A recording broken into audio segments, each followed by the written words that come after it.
आजचा 6वा दिवस आहे। आपल्यासोबत सुधीर मुनगंटीवार जोडलेले आहेत। आपण जाणून घेऊया की आजच्या संपुष्टात येत असलेल्या 6व्या दिवशी आज विजय वडेट्टीवार यांनी फार महत्त्वाचे मुद्दे पटलासमोर मांडलेले आहेत आणि त्यांनी अशा बहुमुखी असे जे मुद्दे आहेत त्यांनी उचललेले आहेत आणि मुद्दे म्हणजे किसान योजना संबंधी त्यांनी उचलले आहेत आणि भूखंड वाटपाचा भ्रष्टाचार झालेला त्या संदर्भात त्यांनी प्रश्न उचललेले आहेत। आदिवासी समाजातील महिलांवर होणारे अत्याचार याविषयी त्यांनी अनेक असे मुद्दे जे आहेत तिथे उपस्थित केलेले आहेत आणि महाराष्ट्र सरकारला त्यांनी असं म्हटलेलं आहे की यावर कधी तरतुदी केल्या जाईल। आपलं यावर काय म्हणणं आहे?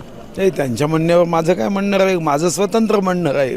नक्कीच, पण तरी माझं म्हणणं शेतकऱ्यांच्या मदतीचा आवाज उचलताना मी उचलतो, पण तर्कसंगत माहिती दिली पाहिजे। उद्या त्यांनी सरकारला बदनाम करण्यासाठीच फक्त हे प्रश्न उचलले ते योग्य नाही। त्यांचं कर्नाटकमध्ये सरकार आहे, किती मदत केली जाते? आम्ही 2 हेक्टरची 3 हेक्टर केली, किती मदत केली जाते? तेलंगणामध्ये सरकार आहे, तिची काही जी आर काढले पाहिजे। हिमाचलमध्ये सरकार आहे, काढले पाहिजे। मागे त्यांचं सरकार होतं ते काढले पाहिजे। मला वाटतं की असं केल्याशिवाय त्याच्यामधल्या मागणीला तीव्रता येत नाही। समृद्धी महामार्गाचा विकासाबद्दल आपण बोलतोय, तर तयारून बरेच वर्ष झालेले आहेत, तर त्याच्यामध्ये सोयीसुविधा नाही आहे, शौचालय तिथे उपलब्ध नाही आहेत। केले पाहिजे सोयीसुविधा, नाही नसेल तर केले पाहिजे। आता ते कधी करतील हे मला माहीत नाही। तर या संदर्भात नीलम गोरे यांनी देखील आपली मांडणी केलेली आहे की लवकरात लवकर शासनाने याचा विचार करा। आपलं काय म्हणणं आहे? नाही, मग ते उपसभापती आहे, ते आता डायरेक्ट निर्देशच देऊ शकतात। तर त्यांनी मांडणी केली, त्यांचं अभिनंदन, आणि सरकारने त्यांच्या मांडणीनुसार आपली मांडणी करावी यासाठी सदिच्छा। आजचा 6वा दिवस असल्या कारणामुळे आज सभागृहाचं झालं आहे की आज जितक्या होतील चर्चासत्र इथे केल्या जातील आणि उद्याचं लवकरात लवकर स्थगित करण्यात येईल। यावर आपलं काय म्हणणं आहे? किती चर्चासत्र होणार आहे, किती लक्षवेधी होणार आहे? कामकाज झालं पाहिजे, कामकाजाला न्याय दिला गेला पाहिजे।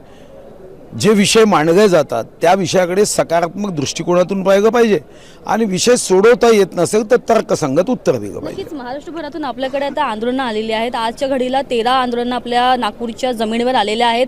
मोर्चे होत आहेत, आक्रोशित झाले, हलबा समाज आक्रोशित झालेला आहे, आपली बस फोडतायत, टायर जाळत आहेत। असा आक्रोशित समाज जो आहे तो आपल्या गेटपर्यंत येऊन पोहोचलेला आहे। विद्यार्थी संघटना गेटपर्यंत येऊन पोहोचलेली आहे। यावर आपलं काय म्हणणं आहे? त्यांचे मुद्दे का रखडले जात आहेत? नाही, संवाद करावा, संवादातून समाधानाकडे जावं।